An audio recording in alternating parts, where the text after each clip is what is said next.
kan zir le tu chu well loop ani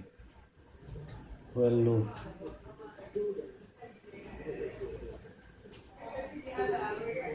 program atang hian in software tumila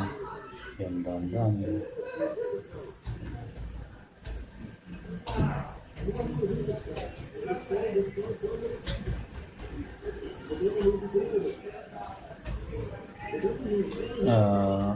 variable pakhat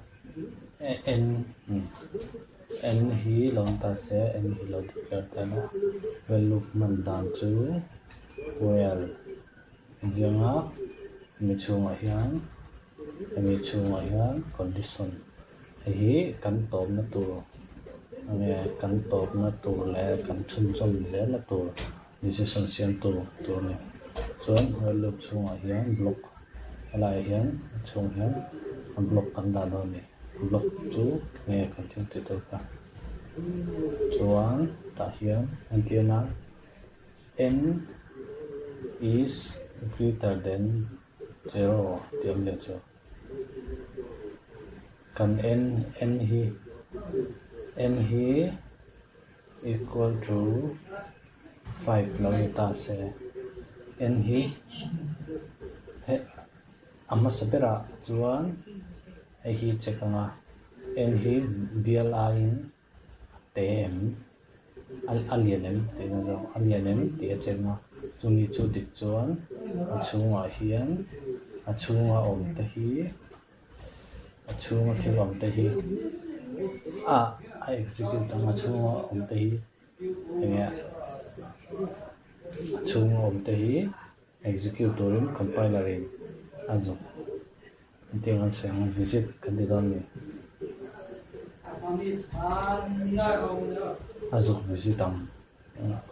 mase hi 0 aya tet lo chuan alai chung om te hian om je om lo nga eta hian helai hian kat rang liam next line kan na to chu helai de hi chuan mase hi 0 aya le chuan chung ami te hi execute anga chuan antenan ta hian en hi lo print le don ta ra print te na ani class chuan hi en hi hetia kan ti chuan in engma atop na kan jek lo ta to na re chuan atop na om lo wangin ain loop chat tuan don ni chan chu top chin nei don lo chu wang chuan atop theina hun to kan siam don n minus ka siam om je chu first loop a hian ta hian ma sabera panga nia en hi panga nia andika chuan next line kan na to chu compiler ina n to chu helai hi nia chuan hemi hi print zo chuan next line a hi tal lenga hemi chuan n value panga kha 5 fi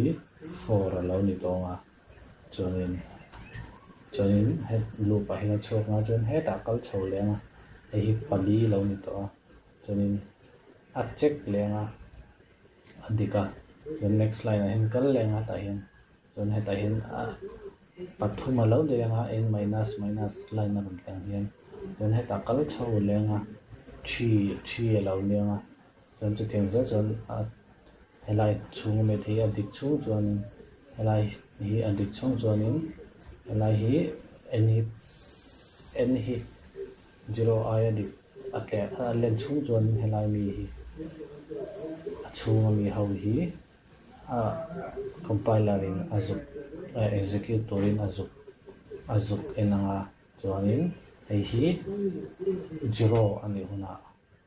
astopanga hi 0 n hi 0 ni huna he ta hi loop hen chok ma chuanin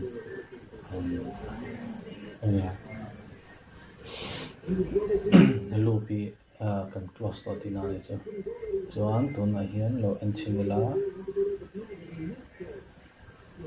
number 5 4 3 2 1 ya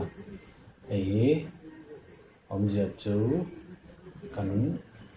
ama sabera khan 5 n hi 5 nia chuan adota n hi 4 3 to 1 ang vel nia so in hetiang lo to hian a condition hi chu helaya condition hi chu kan du dan dan in ke man ni rem chan dan dan ang in heta hian a declare lo chen na ka chu kon zet thia chon helaya decrement dan poi du dan dan na je thia ke man ni rem chan dan ang khan ya hei poi plus da thia antinan plus ni chuan en hian 10 antinan 10 less than lo bu te la en hi atira chuan one a khuk lo ta la en hian helai en hi hetiang kan je chuan helai en hi 10 aya ate chung chuan helai mi te line pani hi compiler in executor in azuk enanga chuan ma se hei